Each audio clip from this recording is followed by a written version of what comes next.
Jóvenes, señoritas, muy buenos días. El día de hoy hablaremos sobre corrientes excitomotoras. Y para partir, vamos a partir con la reina, que aunque lo personal no es mi favorita, pero sí es una de las reinas de las corrientes excitomotoras, las famosas corrientes rusas o corrientes de Koch. Y bueno, Máster, algo que nos quiera comentar de las corrientes del doctor Jacob Koch. Bueno, un poco la historia de esta situación de las corrientes rusas. He tenido la oportunidad de tener incluso contacto con un amigo terapeuta holandés que usó esto en el equipo olímpico de voleibol, equipo olímpico de Holanda, que es uno de los siempre animadores de los certámenes mundiales de voleibol. Ha estado en finales, ha ganado torneos mundiales, por lo tanto era una voz autorizada para ver cuál era su experiencia con las corrientes rusas. Bueno, volviendo un poco a la historia, y después voy a terminar con esa parte del colega para sintetizar un poco la idea de lo que es la estimulación eléctrica respecto al fortalecimiento muscular. Bueno, el entrenador del equipo él era médico, deportólogo, y miembro del equipo de medicina deportiva del equipo de la URSS, ¿no es cierto? En esos tiempos, la URSS de esos tiempos. Por lo tanto, aplicó estos conocimientos para los deportistas que hacían fuerza, en general era halterofilia, ¿no es cierto? Levantamiento de pesas, y logró unos resultados relativamente exitosos respecto al fortalecimiento de la ganancia de fuerza que tenía el entrenar fuerza más ejercicio físico con peso. Y se le ocurrió este sistema en las llamadas corrientes rusas. ¿Cuál era la gracia? Usar corrientes de mediana frecuencia. Por lo tanto, estamos hablando aquí de lo que ya conocíamos para los alumnos esto, respecto a lo que hacen las corrientes de mediana frecuencia, cuya ventaja era, ¿no es cierto?, el poder atravesar fácilmente la piel y así provocar menos molestia para los pacientes. En este caso eran los deportistas. Entonces unió esto y también estas corrientes de mediana frecuencia, por supuesto que tienen un fondo que es la duración de fase. Y por lo tanto, las medianas frecuencias tenían que ser a partir de 2000 y 2500. En este caso, usó 2500 Hz. Entonces, cuando se habla de corriente rusa, está hablando de corriente de mediana frecuencia de 2500 Hz. Ya se sabe que ese es la impronta. 200 microsegundos. ¿Y qué hacíamos con los 200 microsegundos? Ya lo sabemos todos. En la histórica diapositiva, y lo vimos cuando tuvimos que analizar el caso del TENS al TENS, ¿no es cierto? Que era producir una contracción muscular. Y por lo tanto, este es una fase motora. Y entonces le agregó esto a esto y se le agregó también la idea de hacerlo a través de frecuencias, y eran frecuencias tetánicas, y la frecuencia tetánica óptima son los 50 Hz. Por lo tanto, agregó los 200 microsegundos a frecuencias de 50 Hz y construyó los bursts con esa medida. Y por lo tanto, si nosotros tenemos 200 microsegundos multiplicado por los 50, nos da 10 milisegundos de corriente. O sea, cada burst es un tetanito de 10 milisegundos. Por eso la hacía más eficiente la acción sobre la parte motora.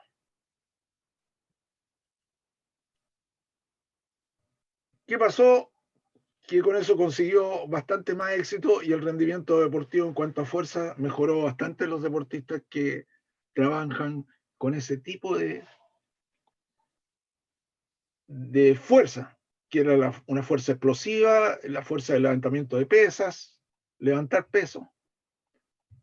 Por lo tanto, eso fue un exitazo desde el punto de vista deportivo, y esto inmediatamente pasó a la rehabilitación como una forma de entregar a pacientes que tuviesen problemas de atrofia muscular y fuerza la posibilidad, ¿no es cierto?, de optimizar los recursos a través de estas corrientes. Esa es más o menos la historia, pero la historia no termina, sino cuenta la parte de mi colega holandés.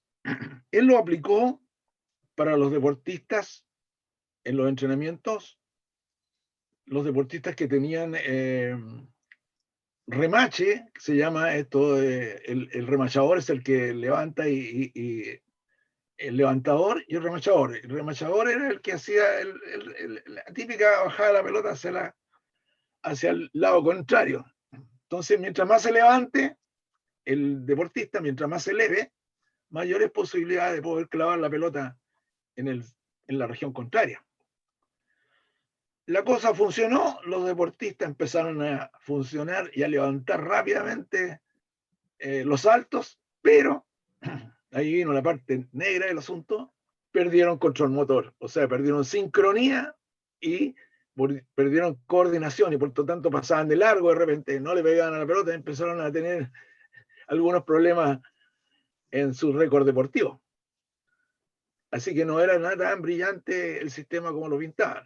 Entonces, esto nos entrega la idea de que está bueno el fortalecimiento, pero no aplicarlo en instancias donde hayan ejercicios de pacientes o personas que tengan que hacer mucho actividades de coordinación, de deportes, que donde implique cambios de velocidad y una serie de cosas más. Y es lo que ocurre a veces con estos famosos entrenamientos que se hacen con un chaleco, con electrodos para producir un fortalecimiento exagerado. Y según ellos, una rápida puesta en marcha de funcionamiento muscular. Lo que hace perder son la sincronía y el control motor, que es parte de cualquier entrenamiento muscular. Así que las ventajas son hasta por ahí nomás. Entonces hay que hacerlo muy racionalmente cuando se necesite y en qué deportista y en qué fase del entrenamiento se hace eso. Eso es más o menos para comentar un poco la historia y acercar un poco esta cosa al ámbito real. Excelente. O sea, usted me está diciendo que Koch usó los mismos conceptos que ocupa las corrientes interferenciales, que es tomar una corriente, ¿cierto?, de media frecuencia, Exactamente. y generar una estimulación, dada que estas duraciones, que me generan duraciones de fase que permiten generar estimulación a nivel de distintas fibras nerviosas. En este caso, y como lo definió Jakob Koch, es una frecuencia portadora de 2500 Hz, por lo que nos da una duración de fase de 200 microsegundos, y eso, como ya sabemos, ¿cierto?, estimula la fibra, Tiene que la mejorar alfa motoneurón. ¿Cómo es la forma de entrega de esta corriente? Bueno, ustedes saben que no sacamos nada con meter una corriente de media frecuencia porque el paciente no va a sentir nada. Hay que entregarla en forma de pulso y en este caso en forma de burst. ¿Y qué es lo que es un burst? Que ya lo hemos visto en todo caso durante prácticamente todo el año. una modulación Es del tiempo. un grupo exacto. Durante un tiempo determinado es un grupo de pulsos que, ¿cierto?, se agrupan en un tiempo determinado, seguido por un periodo de pausa. Y en este caso se llama interburst. Si este es el burst, la pausa se llama interburst. Y después aparece de nuevo todo el ciclo. Este es un ciclo completo. ¿Ya? Entonces la unidad fundamental de la corriente rusa es el burst. Exacto. Así como la unidad fundamental de la interferencial era el bit de la AMF, ¿cierto? Ahora hablamos del burst. El Y burst. la frecuencia de burst, como dijo el profesor Jakob Koch, definió que iba a ser 50 Hz, porque 50 Hz es la tetanización óptima, pero tenemos un margen de los 20 hasta los 80 Hz, donde podemos ocupar incluso a veces un poquito más, pero ahí podemos caer en periodo refractario. Algunos autores pueden ir variando, ¿ya? Pero de los 20 hasta los 80 Hz son frecuencias tetanizantes y son frecuencias terapéuticas. ¿Ok? Hay algunos estudios, hay algunas referencias que indican que a menor frecuencia yo podría favorecer, ¿cierto?, la activación de las fibras lentas, las fibras rojas, o llamadas también tónicas. ¿Ok? Ustedes saben que los músculos tienen fibras rojas y fibras blancas, ya las tónicas y las fásicas. Ahora ya hay descritas dos, tipo 1 y tipo 2, 2A, 2B y 2X incluso, ¿ya? Y a mayor frecuencia podríamos favorecer las fibras más rápidas, ¿cierto? Las fibras fásicas. Entonces, partiendo de la base, si tenemos un músculo con algún grado de atrofia, siempre tenemos que ir a frecuencias bajas, ¿ya? Porque tenemos que primero recuperar la capacidad oxidativa de ese músculo y después nos preocupamos, ¿cierto?, de la potencia y de la fibra, de las rápidas. Primero, entonces, siempre partimos músculo atrofiado con frecuencias menores entre 20 y 50 Hz, ¿ok? Bueno, y en realidad... Eso es, bueno, la gracia de las corrientes rusas, chiquillos, al igual que Travers, cuando les comentábamos que Koch la definió y dijo, así son. O sea, usted puede poner una frecuencia portadora de 2000 y va a tener el mismo efecto, pero ya no es corriente rusa.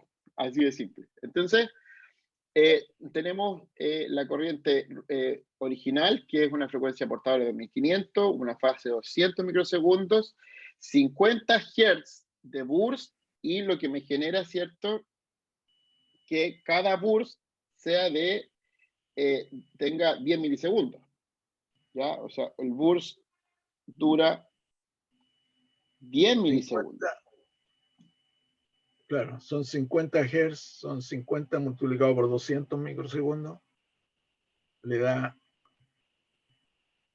10.000 microsegundos. Y 10.000 microsegundos, como ya lo vimos, tiene un componente bastante irritativo, ¿ya? Entonces, yo les dije, esta es la reina, pero no es mi favorita, porque la corriente rusa tiene un gran componente doloroso igual, o sea, molesta. No es fácil su aplicación. Entonces, no todos los pacientes son candidatos, además, a esta corriente. Pero aún así, se ha establecido, ¿cierto?, con los avances de la tecnología, la posibilidad de morigerar estos efectos. Exacto. Entonces, si por ejemplo, para el efecto que nosotros señalábamos, si son 50 Hz, es porque el ciclo completo de burst interburst dura 20 milisegundos. ¿Ya?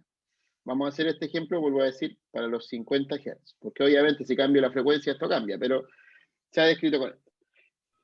Entonces, sin ninguna modificación, el ciclo normal, como ya les mencioné, es que esto dura 10 milisegundos y el interburst dura los otros 10 milisegundos. ¿Cómo yo podría reducir, ¿cierto?, los efectos irritativos, si pudiéramos decir, de esta corriente? Achicando el burst. Y eso tiene, bueno, depende del equipo, en realidad tiene dos formas, por lo que se conoce como el ratio, que está en el video que les subí de los prácticos, porque ahí es ratio, y hay otras máquinas que hablan del duty cycle, que ya lo vimos el primer semestre muy bien, ¿ya? O sea, yo puedo expresar esto en porcentaje o lo puedo expresar en una razón. Entonces, en este ejemplo, por ejemplo, el ratio acá es de 1 es a 1, o lo mismo que decir que el porcentaje es del 50%, ¿ya? O sea, que el burst ocupa el 50% del ciclo completo. Pero yo lo puedo achicar, esto. Y la proporción, claro. Y achico la proporción, ¿ya? Entonces Sí, yo puedo hacer 20 que el dividido por 3. burst, yo puedo hacer que el burst sea más chico que el interburst, o sea, la pausa más grande. Entonces yo, por ejemplo, en el caso del ratio 1:2, el burst es 1/3 del ciclo completo, ¿ya? O sea, aquí sería 20 dividido 3, 6, algo, ¿ya? Y el resto sería, aquí sería de 6 y el resto, ¿cierto? Sería de interburst. O una relación 1:4, ¿cierto? Al 20%. Se adelgaza el bus. Exacto.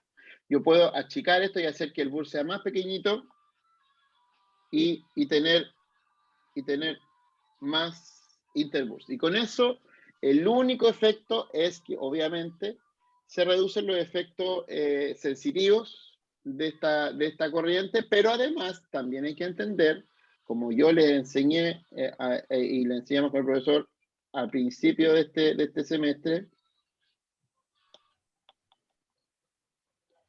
que cuando yo gano en un aspecto, pierdo en el otro. O sea, este pulso es mucho más tolerable, pero es menos eficiente y la calidad de la contracción le va a bajar un poco. ¿Ya? Eso tenemos que tener en consideración. Entonces, esto es para, por ejemplo, disminuir, como ya les mencioné, los efectos sensitivos. Y estos los equipos vienen con la configuración, que puede venir con el ratio de esta forma o expresado en porcentaje. ¿Ok? Perfecto, bien. Bueno, y lo otro que es súper importante, que nosotros cuando hacemos este tipo de corrientes, chiquillos, debemos definir un programa de entrenamiento. ¿Por qué? Porque usted no puede tener a un músculo estimulando permanentemente una contracción tetánica, porque le aseguro que a los 2 minutos ese músculo va a caer y no va a poder mover el brazo, ya porque se va a fatigar y no va a tener la capacidad glucolítica ni energética de generar otra contracción. Entonces, al igual que cuando usted va al gimnasio, los que han ido, a mí me han contado, uno tiene que hacer, Por lo uno que tiene que veo. hacer, uno tiene que hacer un programa de entrenamiento, ¿ya? O sea, usted le dice, ya, mira, vaya a hacer tantas series, ¿cierto? Tantas repeticiones. Bueno, acá hay algo similar, pero acá lo que tenemos que definir son los tiempos, ¿ya? Y se define de la siguiente forma. Se construye una rampa, una meseta y una Exacto. caída.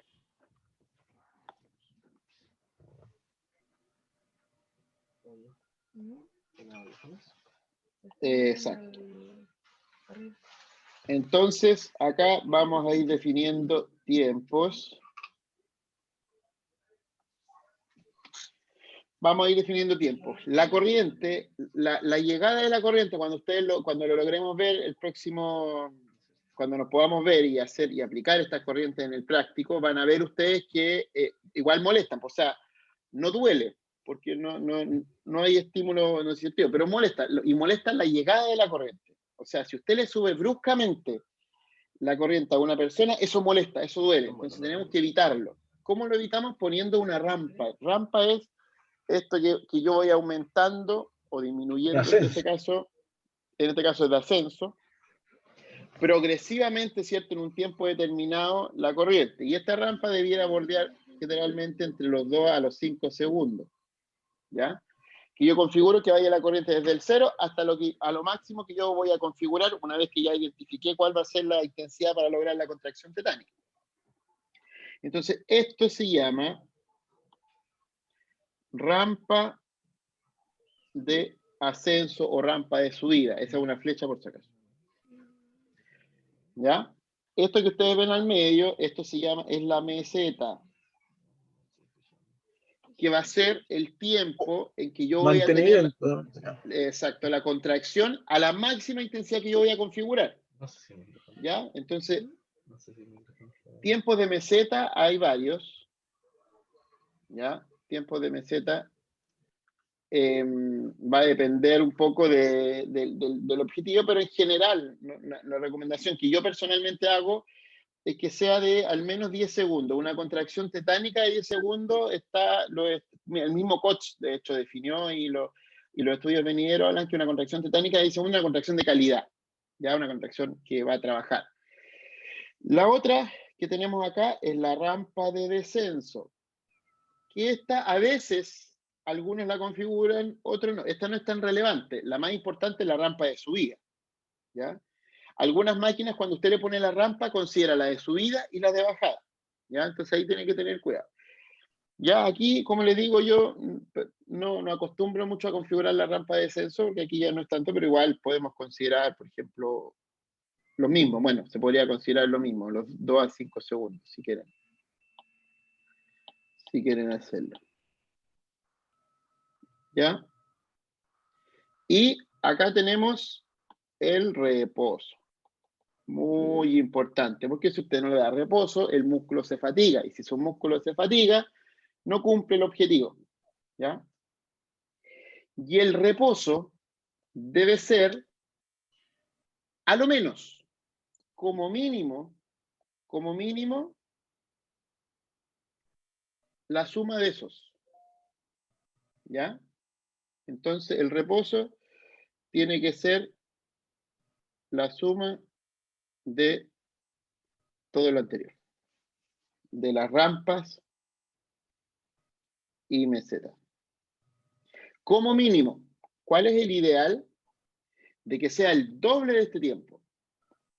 ¿Ya? Y de ahí para arriba. Mientras más atrofiado esté el músculo, más reposo tenemos que darle, chiquillos. ¿Ya? Entonces, lo mínimo que usted puede poner de reposo, y lo mínimo, de hecho, que le van a permitir los equipos, es que usted ponga el valor total. Esto se llama, todo esto junto se llama tiempo total de contracción. Entonces, el reposo debe ser, lo mínimo es igual a eso. O sea, por ejemplo, si yo le pongo 5 segundos acá, 5 de descenso, más los 10, aquí tengo 20 segundos, o sea, el reposo mínimo deben ser 20 segundos. Pero el ideal es que sea, como ya les mencioné, el doble, o sea, por 2. ¿Ok? Pero va a depender también, vuelvo a decir, del objetivo de tratamiento. Y lo mismo, acá pasa lo mismo que yo les mencioné cuando hablábamos de músculo enervado, que tenemos que entender que hacemos la analogía de lo que ocurre de forma presencial. O sea, cuando usted va al gimnasio y ocupa una pesa de 2 kilos y al principio a lo mejor le cuesta la primera semana, le cuesta menos la segunda semana, pero la tercera semana se da cuenta que no le cuesta nada. Ahí usted no está haciendo ningún estímulo significativo, entonces no va a tener ningún cambio adaptativo a nivel muscular. Si usted quiere un cambio, una hipertrofia, ganar capacidad glucolítica, oxidativa, es porque tiene que generar un estímulo que genere estrés, producir un estímulo que genere estrés, obviamente, y que genere un cambio adaptativo. Y para eso necesitamos un estímulo, vuelvo a decir, significativo. Si usted está 2 semanas con el mismo programa de entrenamiento, le aseguro que no está haciendo nada a la tercera semana. ¿Ya?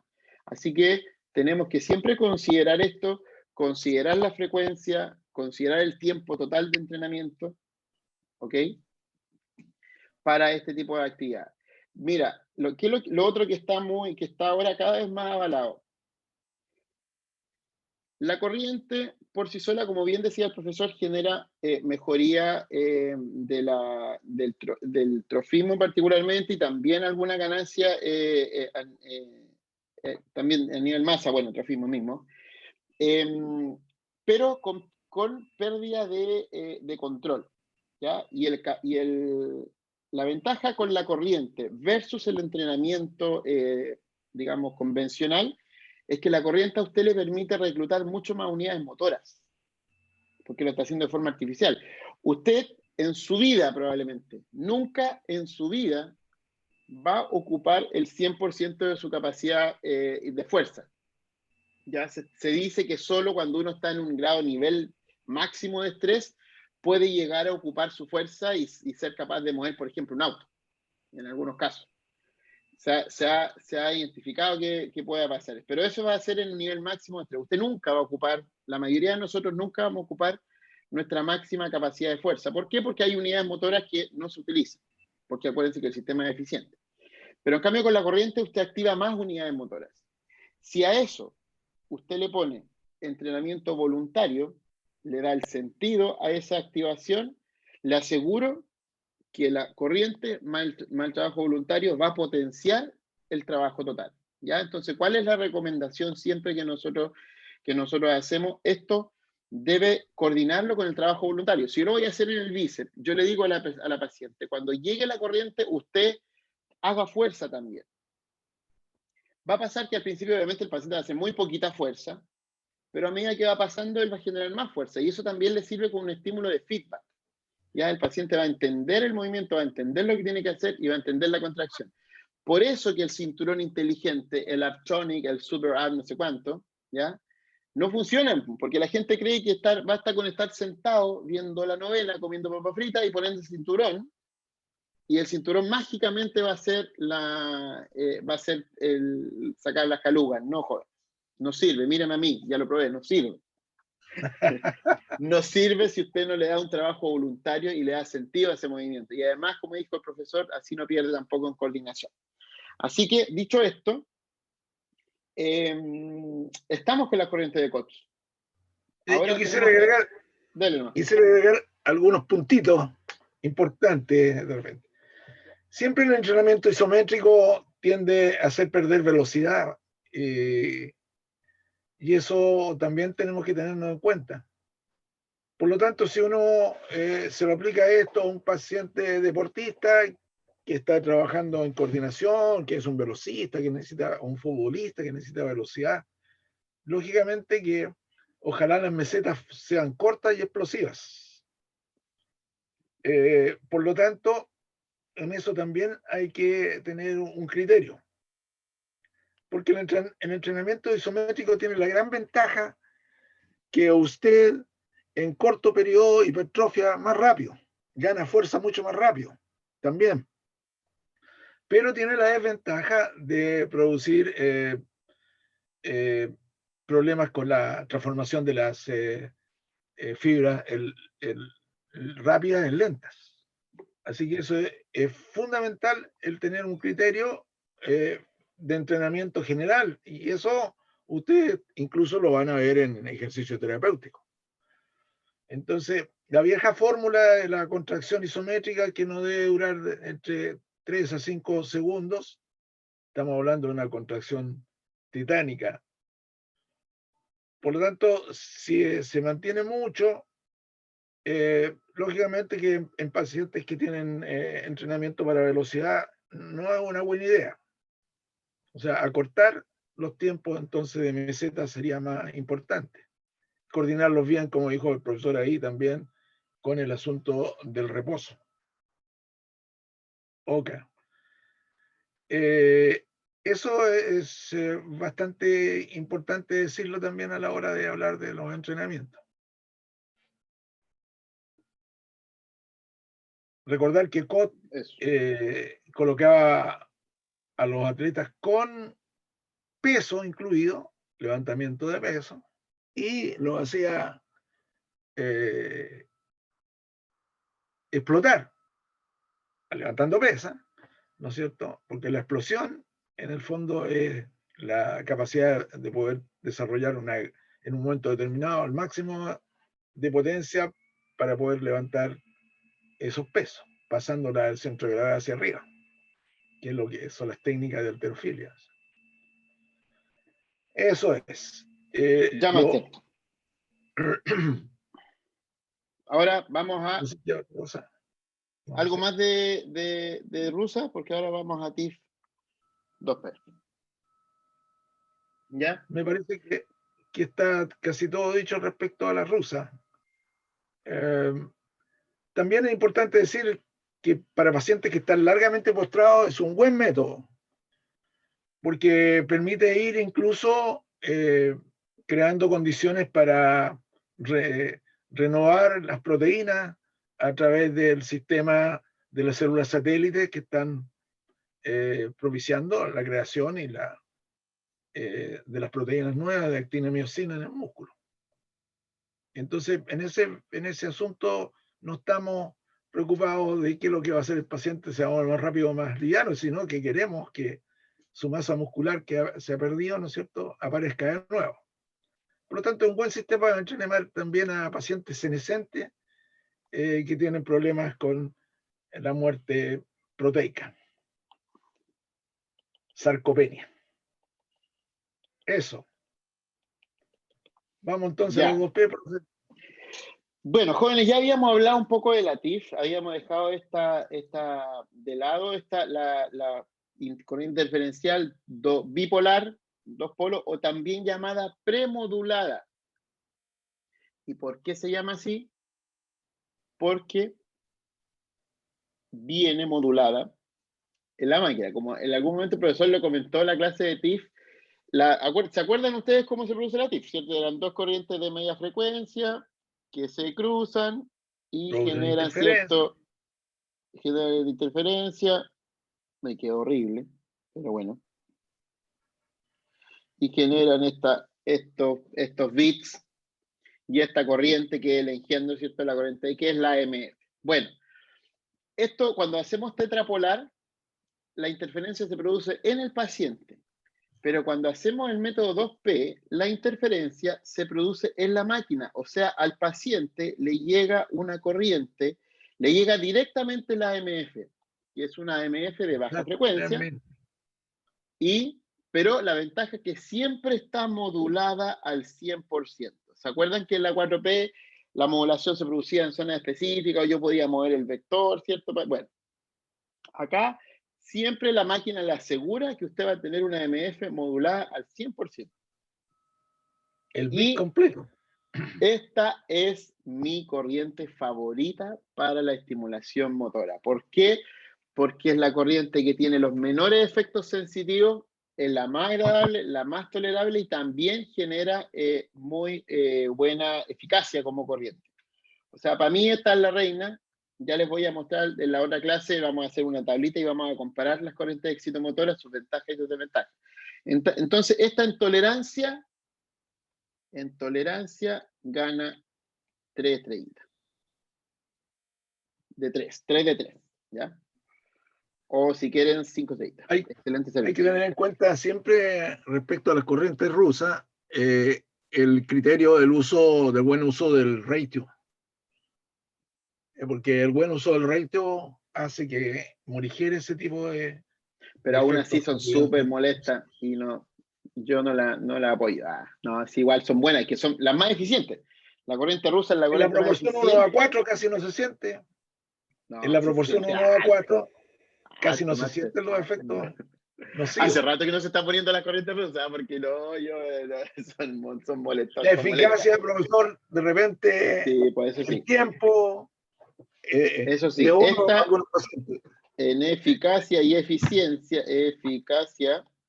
esta se gana las 5 estrellitas. Excelente servicio. ¿Ya? Y esta en tolerancia, excelente servicio. Entonces, tenemos esta MF que viene ya con una frecuencia que está, como ya les mencioné, entre los 20 y los 80 Hz. Va a venir con una duración de fase que va a depender, esa es la frecuencia de pulso, ¿ya? Bueno, partamos por el principio mejor. Partamos por el principio. Las frecuencias portadoras para hacer TIF2P van a ser los 2000 y los 2500 Hz. No es de 2000 a 2500, no. O 2000 o 2500. No hay más alternativa. ¿Por qué? Porque 2000 me genera una duración de fase de 250 microsegundos y 2500 me genera una duración de fase de 200 microsegundos. Ambas dos para la motoneurona. No tenemos más alternativa, ¿ya? Entonces tiene que elegir una de esas. La frecuencia de trabajo o de pulso o de AMF, si quiere, en este caso, en realidad lo correcto sería decir la frecuencia de la AMF. La frecuencia de la AMF debe estar entre los 20 y los 80 Hz. ¿Ok? Que son las frecuencias tetanizantes. Y de la misma forma que en la anterior, tenemos que considerar un programa de entrenamiento. ¿Ok? E igual, y mismos principios. Sí, la misma historia. es la misma historia. Así que nada, la rampa de ascenso, la meseta, la rampa de descenso y el reposo. ¿Ok? Usted arma su programa de entrenamiento. ¿Y por qué es mi favorita? Porque como ya les dije, es la que tiene menos efectos sensitivos, usted la puede aplicar prácticamente a todo el mundo, ¿ya?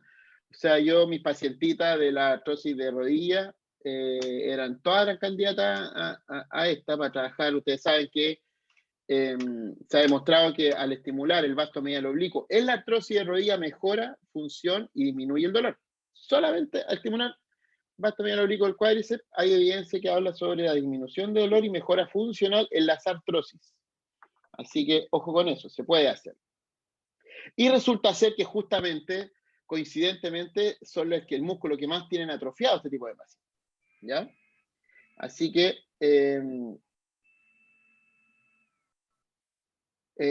eso. ¿Qué más contar de esta corriente, profesor? Esta es más Bueno, sencilla porque para ya completar un habíamos hablado. poco lo que usted está hablando acerca de la artrosis, hay que decir que nosotros no debemos olvidar la integración que tiene estos conceptos, que están asociados a las respuestas dolorosas y a las respuestas motoras. Entonces, muchas veces cuando nosotros hacemos a un paciente este tipo de cosas de fortalecimiento, también a través de los mecanismos del control descendente del dolor, estamos favoreciendo la analgesia. Y la misma actividad muscular, a través del mecanismo de la estimulación de las A delta, hace que nosotros tengamos liberación opiácea y podamos tener un control descendente del dolor.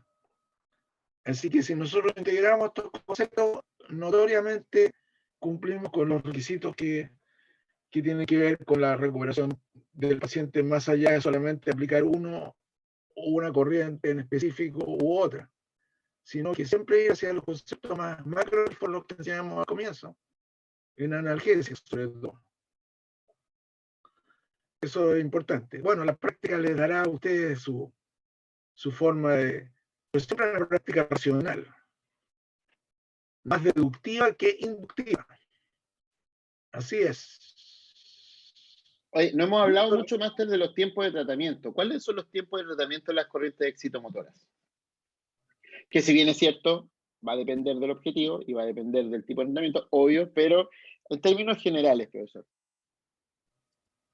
Bueno, los entrenamientos en términos generales deben estar consecuentes a lo que yo persigo y la buena evaluación que se hace al comienzo de los tratamientos. Por ejemplo, volumen muscular, control motor. Y eso evidentemente tiene que ver con el entrenamiento que en electroterapia son bastante rápidos y también no debe ser muy largo. Porque cuando yo tengo un entrenamiento largo de entrenamiento con electricidad, tengo el problema que ya habíamos visto antes, de interferir en el control motor. Por lo tanto, mi consejo es que esto también lo podemos graduar, ¿no es cierto?, y que las sesiones cumplan con su objetivo. Hipertrofia, que se puede medir a través de, ¿no es cierto?, de una wincha o de las pruebas musculares, que es lo que más recurrente existe. Ahora existen pruebas de laboratorio para medir el efecto, pero las evidencias muestran, ¿no es cierto?, que los entrenamientos no deben ser tan largos. Pero la idea es que cumpla el objetivo, como usted muy bien dijo, no saco nada con ponerlo en la electroterapia, sino hago los cambios correspondientes entre una semana y la otra. Ya. Eso es importante, aquí hay un raciocinio un poco ya más elaborado y que hace modificar mis criterios como profesional. Y las evidencias que están arrojando estos estudios, tanto personales como juicio experto o la de mejor calidad, que serían las revisiones sistemáticas. ¿Cuánto entonces me dijo? Perdón, me perdí.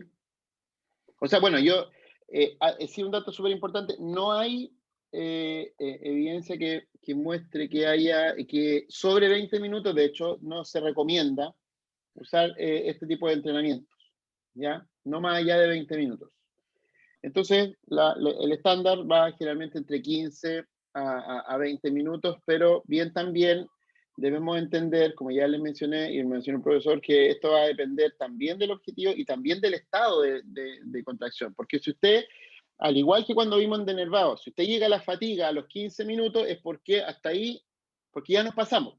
Entonces, probablemente sea 14 el tiempo de entrenamiento adecuado, ¿ya? Y después, Lo otro la también, profesor, reevaluación. es que después de las sesiones nosotros tenemos que decirle al paciente si tiene algunas molestias o si ha tenido dolor, porque estamos a veces hablando de que esto puede provocar DOMS, ¿no es cierto? Puede provocar un dolor retardado muscular, que ya es un problema de muerte celular, muscular, y por lo tanto la recuperación también es importante en eso. Por eso que los tratamientos, como bien te dice, deben ser controlados, no producir dolores, DOMS, después de las sesiones.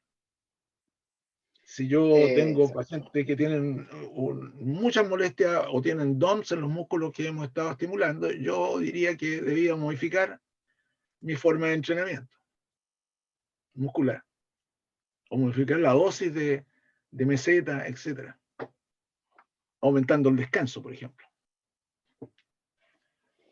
Exacto, Máster.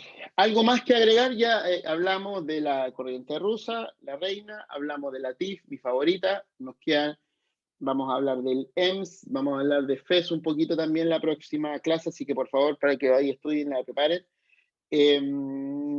Y eso, no, a mí no sé si nos queda algo, yo por mi parte estamos bien, terminamos No, es en decir que hora.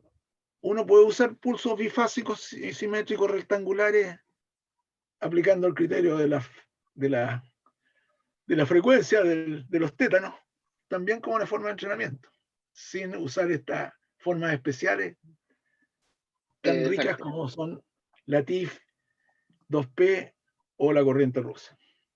Eso Vamos a ver nomás. la próxima semana justamente, si usted tiene un equipo de estos de 30.000, de 40.000 pesos esta cajita y dice EMS, eso también le va a servir para hacer entrenamiento y la próxima semana les vamos a enseñar cómo hacerlo y vamos a poner, como ya les dije, las ventajas y las desventajas de cada una de estas modalidades porque cada una tiene su salvedad, ¿ya?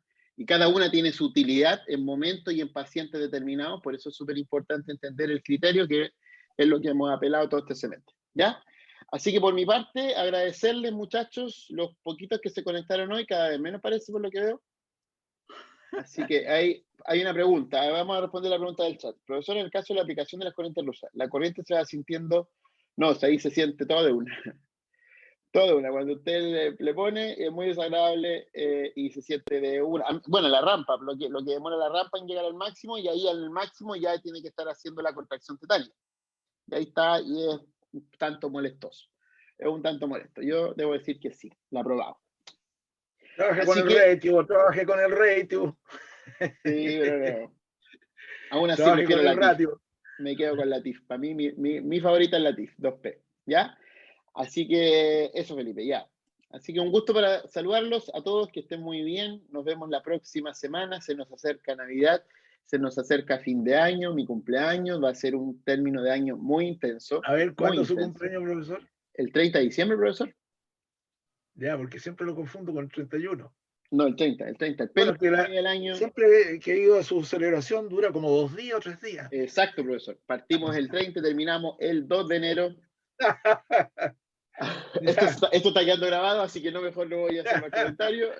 Cumplo 28 años, así que nada. Un abrazo a todos, que estén muy bien, chiquillos. Nos vemos la próxima semana. Cuídense. Chao, chao. Chao, ¿Te Master. tomó la temperatura? Decís. Que esté muy bien a todos. Tómese la temperatura, profesor. Sí, Chao. chao, chao.